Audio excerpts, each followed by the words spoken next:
À 8h17, vous recevez Bernard Poirette, Yannick Jadot, tête de liste Europe Écologie Les Verts pour l'élection européenne du mois de mai. Yannick Jadot, bonjour. Bonjour. Hier, pendant qu'un millier de gilets jaunes cassaient les Champs-Élysées, 45 000 manifestants manifestaient dans le calme à quelques kilomètres à Paris pour tenter de sauver la planète ou en tout cas mobiliser l'exécutif et les gouvernements pour cette cause-là. Est-ce que ça va durer comme ça? Est-ce que ça va rester calme alors qu'il y a vraiment le feu à la maison? Alors, il y a le feu à la maison Planète, Oui. parce qu'on a vu d'autres incendies absolument inacceptables, mais il y a le feu à la maison Planète, et il y a une société incroyable qui à la fois a pris conscience de la réalité du dérèglement climatique, de ses conséquences dramatiques, d'un potentiel scénario très noir de chaos climatique, où la question des gilets jaunes, des gilets roses, des gilets rouges, des gilets verts disparaîtra. Il n'y aura plus que la question des gilets de sauvetage, et il n'y en aura pas pour tout le monde. Donc il y a cette mobilisation des jeunes, des citoyens, des entreprises, des collectivités, des élus. Mais il y a une sorte de moment absolument frustrant où la société est prête, où l'urgence est absolue, mais nos dirigeants restent prisonniers du vieux monde. Ils disent toujours, il y a toujours une bonne raison, le charbon, le nucléaire, l'industrie automobile. Oui, sauf que la bonne nouvelle, c'est que c'est la lutte contre le dérèglement climatique qui va créer de l'emploi sur tous les territoires.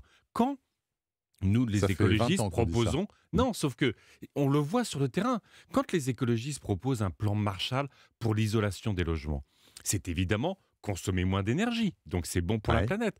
Mais ce sont des dizaines, des centaines de milliers d'emplois sur tous nos territoires. Parce qu'il faut changer toutes les fenêtres de France et de Navarre. Parce qu'il faut changer les fenêtres, parce qu'il faut isoler les toitures, parce qu'il faut potentiellement parfois isoler les murs. Ce sont des centaines d'euros d'économie pour les ménages. Donc c'est bon pour le pouvoir d'achat.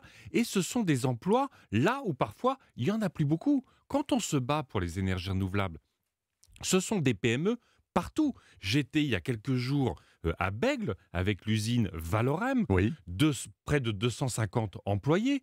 Ça va depuis le jeune qui sort de Polytechnique jusqu'à l'insertion professionnelle.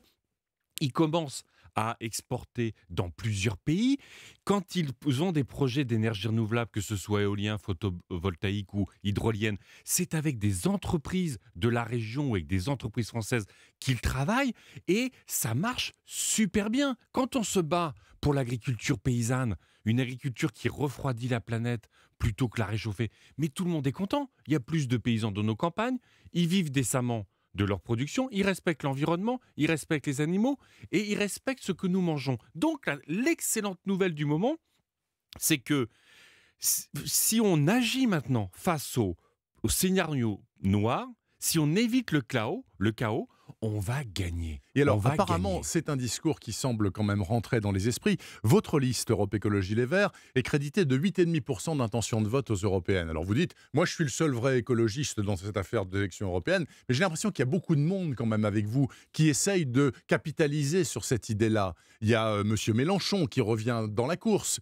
il y a Monsieur Glucksmann qui va mener la liste avec les socialistes, il y a Benoît Hamon également qui se revendique aussi écologiste. Mais moi, je suis très heureux que l'écologie devienne, au moins dans les discours, c'est déjà un premier pas, devienne l'urgence, devienne la matrice par laquelle on doit repenser l'économie, l'aménagement du territoire et nos relations, y compris géopolitiques. Vous savez, quand l'Europe dépend du soleil, du vent, de l'eau, de la géothermie, elle ne dépend pas de Poutine, des pétrodictatures du Golfe ou de Trump. Donc c'est le grand projet.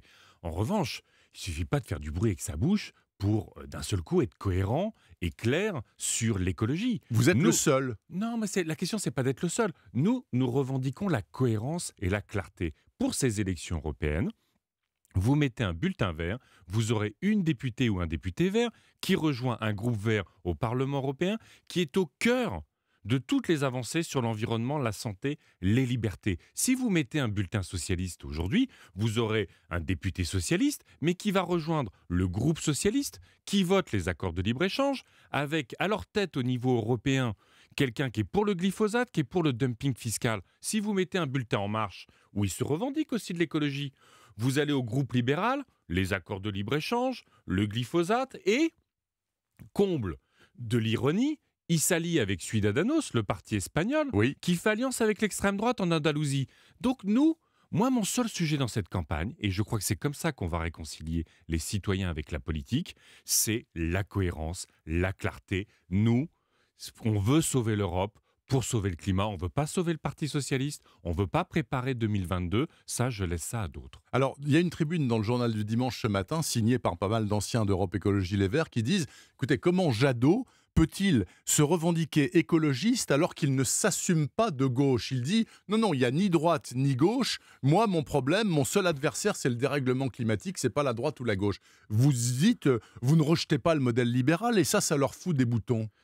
Le seul ni-ni que je revendique, c'est ni posture, ni résignation. Moi, les valeurs de l'écologie, dont je veux faire le cœur de la politique européenne, le cœur de la politique française, c'est évidemment la protection de l'environnement et de la santé. Sans nature, on ne vit pas. Ok. C'est le vivant. C'est le social, c'est la solidarité, c'est le féminisme, c'est l'humanisme. Mais les écologistes ont toujours assumé de ne pas faire de compromis avec le productivisme de droite. Mais moi, je veux que l'écologie s'affranchisse du nationalisme et du productivisme de gauche.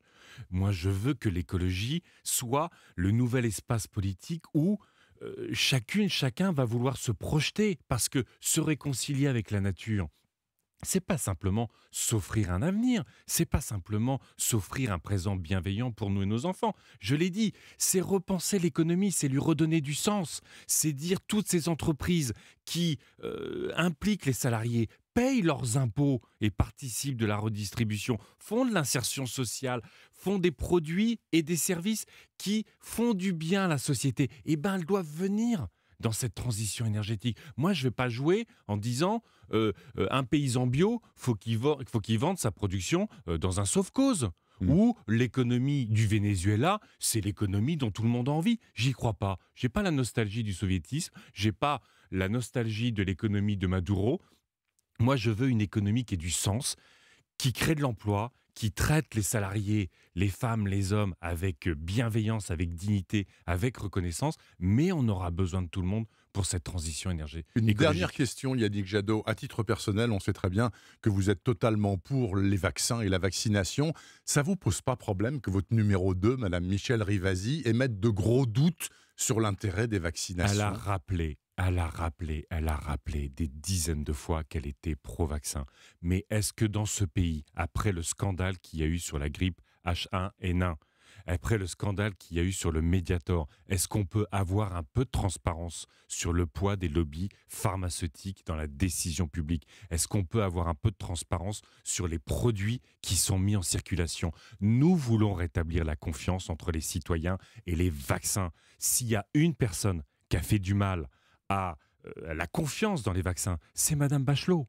C'est Madame Bachelot avec ce scandale qui a fait baisser, qui a divisé par 2 la confiance des citoyens dans les vaccins. Vous savez, moi j'ai été en Afrique, j'ai travaillé en Asie, j'ai travaillé dans des camps de réfugiés. Les vaccins, c'est indispensable. C'est indispensable. Et je Madame veux Rivasi cette le confiance. pense aussi. Elle le pense aussi, mais elle veut, comme tout le monde, la transparence sur les processus de santé publique. C'est le minimum quand il s'agit de notre santé et celle de nos enfants. Merci beaucoup Yannick Jadot, tête de liste Europe Écologie Les Verts pour les européennes du 26 mai. Je vous souhaite un très bon dimanche, Monsieur Jadot. Merci à vous. Il est 8h26 et vous retrouvez cette interview sur europe1.fr. À suivre dans 4 minutes le journal.